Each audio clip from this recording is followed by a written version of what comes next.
Hi, welcome to the show. We've not been around for a couple of weeks, but it's good to be back.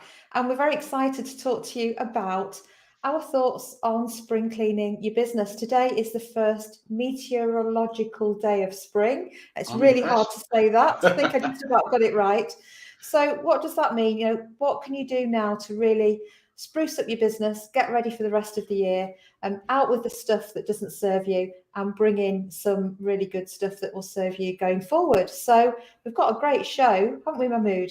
We have indeed, and we might even be talking mops and buckets and everything else here, and in showing with the history of spring cleaning. So, folks, in a few moments, we shall be back.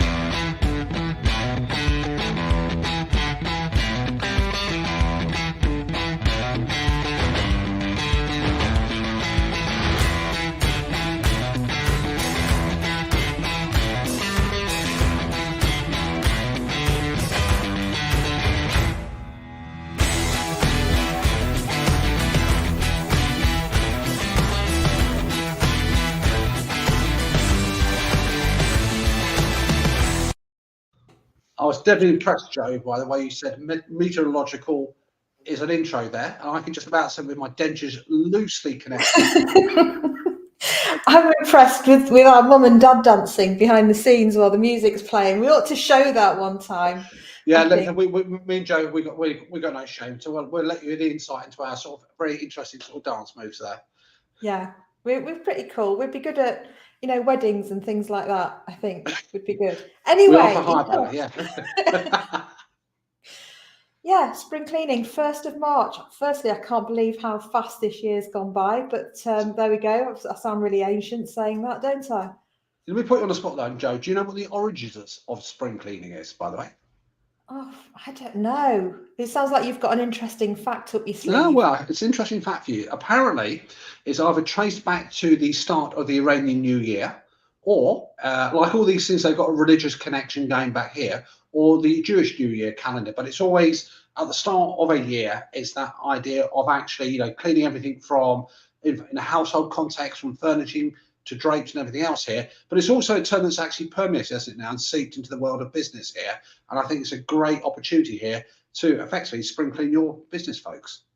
Yeah, and I mean, even pagan. I think what happens is pagan, religious, day-to-day stuff. It all merges into Easter bunnies and eggs and daffodils and flowers, and that's all coming like that's Easter, isn't it? Later on, so yeah, spring. It's just there's something about this time of year. The sun seems to shine a little brighter. It shines a light on all the smeary bits and dusty bits that have been we've been harbouring over winter. And it makes us sort of want to pick up things and just refresh things and start again, really. So not start again completely, but just renew what we're doing. And I think that's a lovely thing about this time of year. And it's great to do that for your business. It's great for your business itself, and it's also great for well-being, state of mind, mindset, motivation, all of that good stuff as well. Do you spring clean your business? I do actually. I mean, probably not as a formal thing here. And I like the way that you introduced that idea about the feelings here. And I think light, weather, and all the rest of it does permeate into our sort of consciousness here and make us look at the world differently. But I think it's a defining point, isn't it? It's not abolishing everything here. It's about having a look around your parameter. So in my own business, I do that as a constant thing. I probably don't say, it's the 1st of March today, I'm going to stop now and actually revisit everything. But I think you need time to pause. You need time to look at what's going on around you and think, actually, do I still need to keep this item in my business? Do I still need to do things the way I'm doing that? What can go out? What can stay in there? So, yeah, I would say it's a continual thing. I'm sort of micro cleaning and spring cleaning the business throughout. Are you a spring cleaner yourself, Joe? Yeah, and by the way, if you just joined us and you're wondering if we actually do get the Hoover out and Hoover around the business, we're not talking about that sort of cleaning. Although I hope that you do have the occasional Hoover around, Mahmood. I'm sure you do. But we're talking about refreshing, looking at what doesn't serve you anymore, and looking at what you need to put in place moving forward, just to have that bit of a revitalise. So I do spring clean, and I think I do it intuitively, but every so often I'll say, what do I need to think about financially? What do I need to think about, from a customer point of view? What new products, services? What do I actually want to stop doing or do less of? And just look at things in the round a little bit and say, well, has what's got us here, you know, is that what's going to take us forward, and help us achieve the things that we're going to, that we want to do in the future. I like the way of sectionalising it. And by the way, folks, before we sort of launch away, if you're just coming onto the programme, by the way, if you've got any comments to share, obviously, please put them into the comments box. Me and Joe love to feedback and comment on everything that's shared. If you've got any thoughts on this, whether you're a spring cleaner yourself, whether you've got your business hoover and dustpan and brush at the ready to do these things here, I think it can be overwhelming. It's a bit like that very messy, untidy room that you might have. You think, where do I start? You've got to start somewhere. And I think there's a few things to take on board. One, you've got to have a clarity or some idea about where your business is going, where you want it to go there as well, you know, before you start decluttering. And it's not saying send everything out here.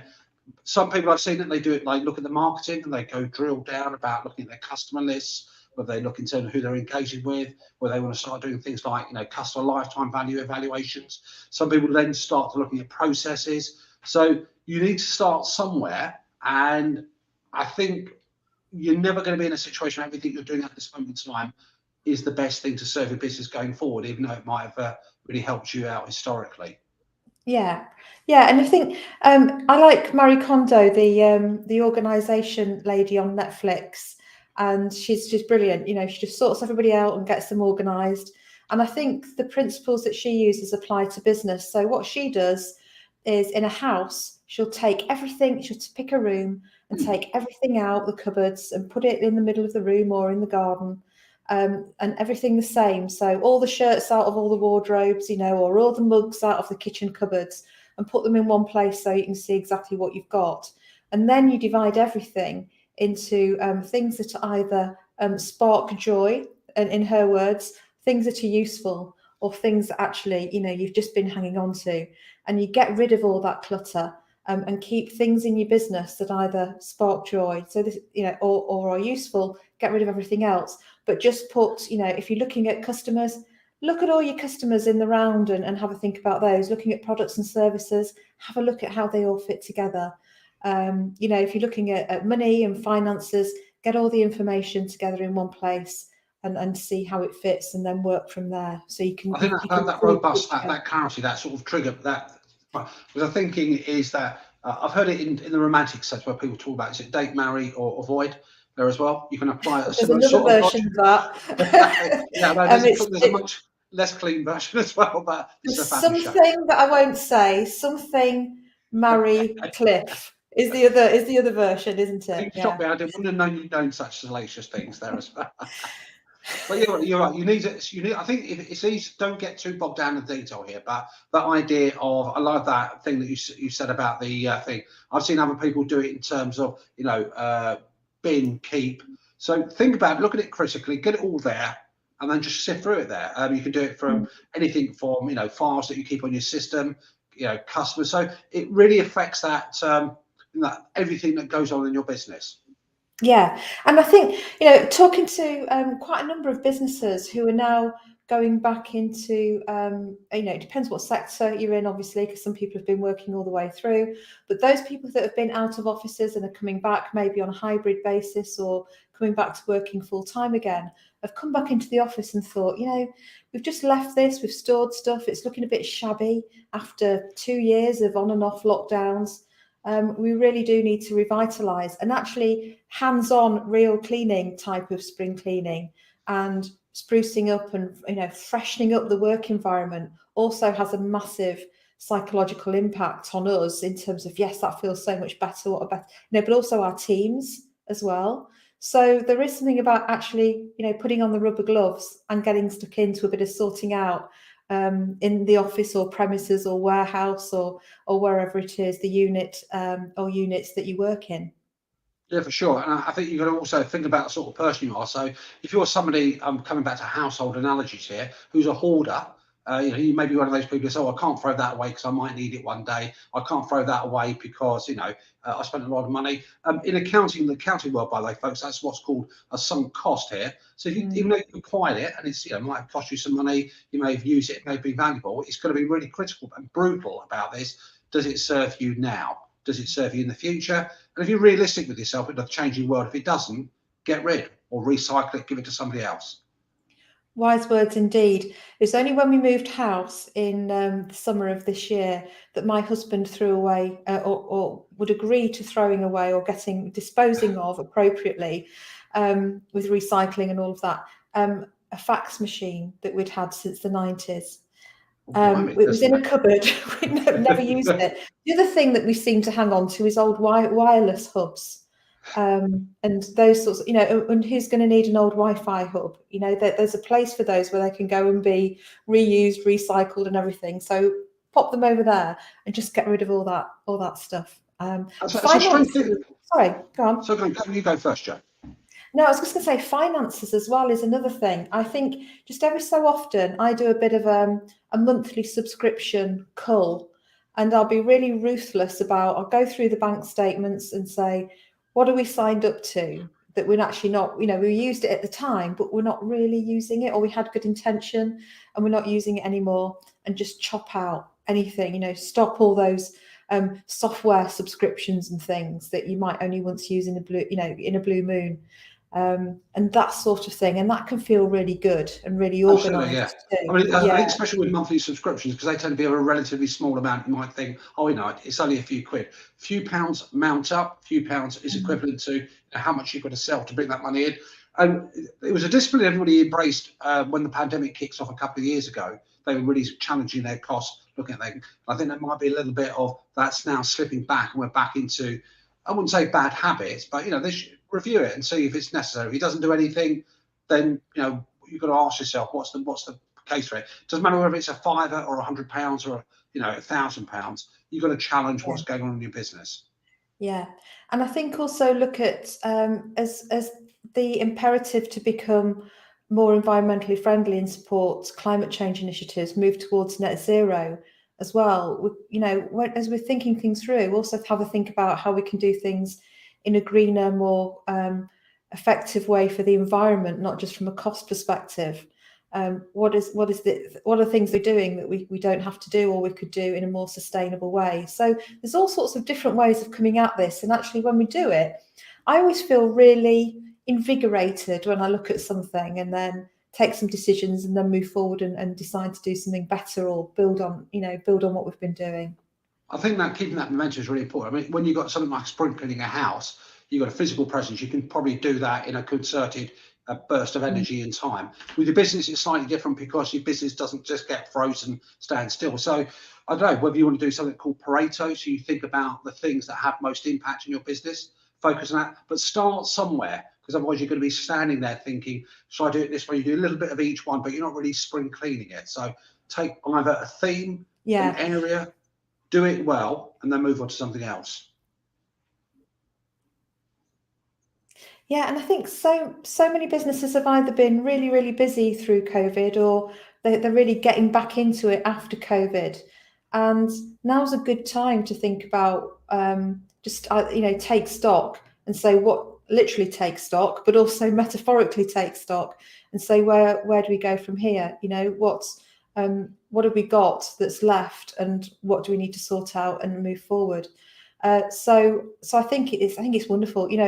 I know there are different events going on in the world that are really horrific at the moment, but I am feeling, in our local business environment, it does feel that there's a bit more optimism on that front. But we've still got to keep in mindful that world events are continuing to change as well, and what spring cleaning can do.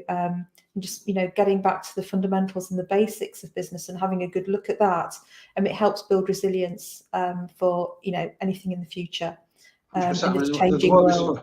100%. The world is full of chaotic events all the time and horrific effects here, but that doesn't necessarily mean that you can afford to actually just stop and your business will drift. So you've still got to pay attention to that, be sensitive, be conscious of messaging that you're putting out there. So Joe, put you on the spot. There's a lot here. I'll share my own in a moment. So if you were put on the spot and said, okay, you've got so much to potentially divert your attention to, what would be your top two that you would go for, that you start spring cleaning? I think a great place to start is the diary. Ah, okay. And looking in the calendar and see what's there. and challenge yourself and say, okay, if you've got goals and a vision, hopefully you have for your business, and you're clear about that, and then say, when you look in your diary, does it match the goals and commitments that you want to make in order to achieve the vision of success that you've set for yourself and your business? Now, it doesn't have to be every minute of every day, directly doing something towards that, but it should be contributing, at least in the background, or building something towards it in some way. I think it's really important to have some time, if you can, every day, even if it's only 15 minutes or something, every week, a bigger slot of time that will move you forward towards that vision, as well as doing the day-to-day successfully. So I think the diary is a really good place to start, and just ask yourself, have I got the right proportion of time in for the right sorts of things? Are the things that I'm doing that I could delegate? Am I really doing only the things that only I can do? And are these, events that I'm attending or activities that I'm doing, are they actually sowing the seeds and going to generate a return on that investment of time, or not? And make some really wise choices, because time is the one resource that we don't get back. It's the one resource that isn't replenishable. You Once can't bank it, can we've you? Once used it, it's gone. Yeah. Okay, I like that one. So what was your top one? Oh, top one. I think probably very similar here. I think I would probably do a spring clean about, let's have a think. I'd probably say I'd do a spring clean about your attitude to money, in terms of, what your relationship with this will like it, whether whether you've got a challenging relationship with it. So whether you are wary of, pricing correctly, having those conversations with clients and customers. So for me, I think it's changing that money mindset would be my spring cleaning there as well. Yeah, I love that.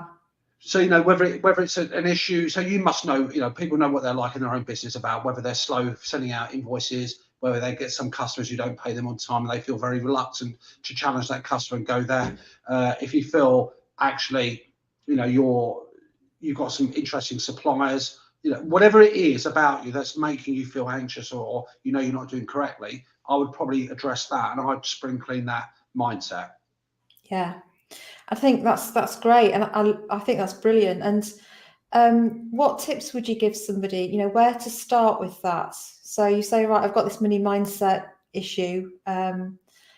How do you begin? Where would you advise somebody starts? I think that probably the thing is, I'll go very slowly, because I think that in all these things that we're suggesting to people to do to change things, fundamentally we're talking about changing a behaviour, and changing behaviours take time. So be patient with yourself. These behaviours do not change overnight. They can be very heavily ingrained. They could be at the years and years of doing something. So I'd actually start with just getting comfortable. So it could be literally as simple as saying, every week or every day or whatever, I'm going to look at my bank statements, and I'm going to read it like a book. I'm going to read it like a story, and think, what are these items going out of my bank account there as well? It's not to become nervy over it or obsessed with it, but it's just getting used to reading just your bank statements here. And I would probably start with that, and just getting a closer relationship and having a look at what's going on in your business. So get a familiarity, get conscious about, just looking at your bank statements once a week. Yeah, it'd be interesting, ask yourself a question. I mean, I'm a creative, so I would ask these sorts of questions, but if an alien landed and all they had to go on was your bank statements, what would they say about you and your, what story would they create in their minds about you and your business, and what business you were in, and how you ran that business, and what was important, so you can have some fun with it as well, can't you? But absolutely, I think as well, it's important to get your ideas out there and have a bit of a spring clean of your ideas, because I think many entrepreneurs, understandably, are ideas people. So they can have idea after idea after idea. And then it's really knowing which ones are the best, as in the most promising, and which ones to take forward and focus on. That can be a challenge, can't it, for them? So I think part of the spring cleaning is also getting your ideas down on paper, or onto a device or something, so that they're there. And then you can have a cup of tea, maybe even sleep on it, and come back another day and have a look at all of those ideas and say, so which are the most promising? How would I rank them by the impact they would have and the effort they are to execute? And then pick the top one off the list, and work on that, pick the next one off the list, and then put all the others to one side, while you focus on the one or maybe two ideas that are really going to make a difference to your business. And that can just give you some headspace to problem solve and think more creatively and get that one off and away before you start bringing the next one in. Because sometimes having so many ideas and not knowing where to start can be the barrier to actually making some progress. So that's another good one, I reckon. Oh, that's a great point there, Jo. I mean, I've seen so many businesses over the years that they have too much and they don't have enough focus, I would say. And what they're trying to do, they're trying to do everything to everybody and all the rest of it. What that happens is nothing gets off the ground. You don't really advance anything significantly because we want that big sexy thing right now. We want lots of things to happen right now, and it's pretty much an impossibility. Even if you had a big team behind you, you're not going to be able to execute all the ideas out there because you won't be able to give everything your full attention. So pick two or three. And when we say you, by the way, folks, if you're working in a team, get your team involved here. So it's not just a solitary individual decision there as well. And if you happen to be a solopreneur or somebody who's working on a smaller scale, well, there are groups out there. No hint here. Obviously, join mine and Joe's groups, but there are groups and people that you can bounce ideas off.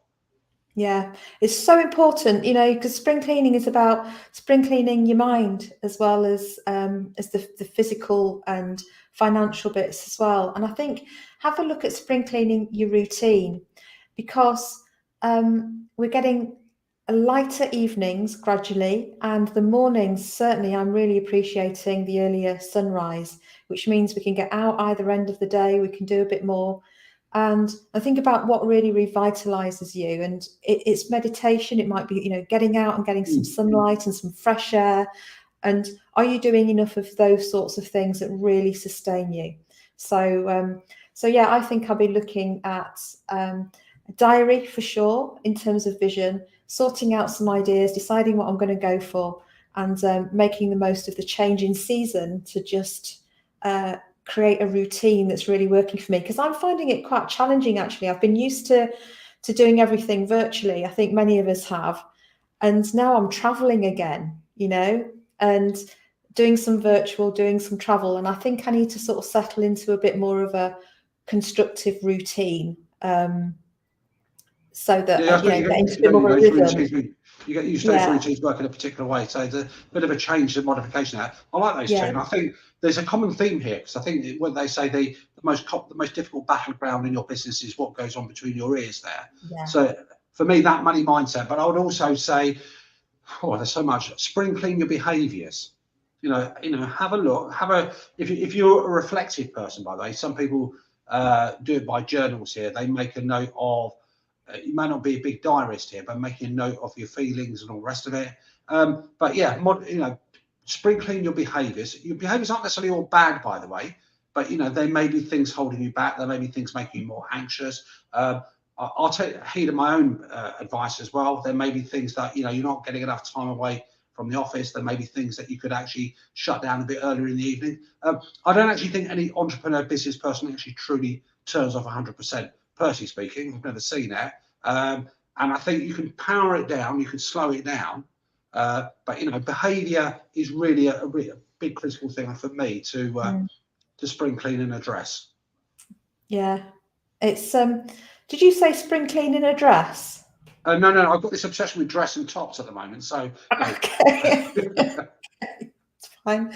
So yeah, it's I think you're right. Many of us don't wind down, completely. We're always doing something. We're always on, and that's okay. But again, it's about keeping it in check. And also, I think thinking about our people, our teams. Have we got? I think it was From Good to Great. I remember the name of the person who wrote that in a second. But have you got the right people in the right seats on the right bus going in the right direction? And having the right people in the right seats on the bus is super important. And looking at your people, have you got the resources that you need? Are they doing the right things? Are there people that you need to sit down with and maybe get them to pivot and perform better in a different direction or whatever? So working through those areas as well. And I think the author's name, oh God, goodness me, it's Jim somebody, I think. It'll come to me. You're listening. If I don't think You're about on it. this particular book that Joe's talking about. Please let us know. Share the comments in the feed. Well, it'd be weird if they did that, if they were listening. Yeah, it's it's one of those that the harder I try, the less I'm likely to remember it. But yeah, it's Jim Collins, From Good to Great by Jim Collins. I think I'll check that one out myself, actually. I think it's interesting. That's a great point you raised there, Joe, in terms of that spring cleaning thing there as well. I think what binds everything, there were some great examples we've shared about what people should be doing, and the top ones. Ultimately, when you make those decisions here, make sure you've got a decision made against a framework. So you need, I believe, to have an idea where you want to end up. Where your Northern Star is, where your end destination is. If you don't know what your end destination is, if you don't know where you're going, then answering those questions like, are these the right people on the right bus? Is this the right thing that I'm doing, communicating with customers? Is this the right money mindset? You can't answer that unless you measure it against where you want to be. Yeah, I mean, Jim Collins also says in Good to Great that it's not necessary to have the vision. You can decide as a group of people where you want to go together. But I think if you're in entrepreneurship, actually get your vision and then assemble the right people around you to support and develop and grow that vision and make that vision happen. I think that's really important. And knowing broadly where you're heading and where you want to go. Because and then have some decision-making criteria around that and say, okay, so if I want to be here, it means these are the things I need to be doing more of, and these are the places I need to be in, and all of that. Create a plan and then do your spring cleaning against what you think needs to be in your plan and what you need to be delivering. So I couldn't agree more. I mean, I love that phraseology. I mean, in terms of planning, I mean, if you trace the evolution of planning, and we're going to have a historical context here. Strategy really came into the fore around the world, probably during the Second World War and subsequent. When there have been, people who've been involved in strategic thinking prior to that.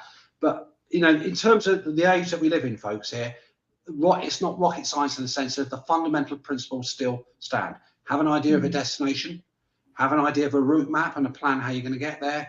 You measure and monitor all those things that me and Joe have talked about endlessly over previous programs here. But if you don't have that framework in place, you'll just find that decision making much more challenging to do. Yeah, for sure. So it's a great time of year, certainly in this hemisphere that we're in. And because I just think, that nature is changing, nature's moving on, and there's fresh life about. The evenings, the nights are lighter, and it just feels time to reinvigorate and go with the season and make the most of that. So I hope this has been 100%. useful.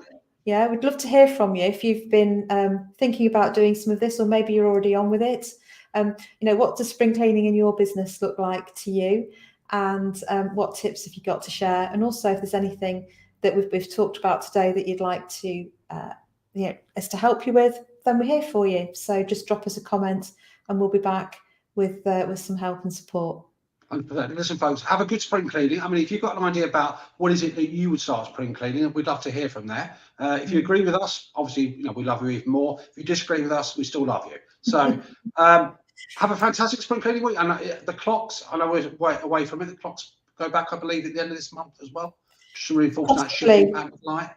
I'm rubbish at knowing that sort of thing, so rely on my mood for that rather than me. But yeah, and you can sign up for more stuff from us coming soon at mahmoodandjoe.com. So until next time, we'll see you next week. Have a good one. Bye. Thanks for your company, Craig.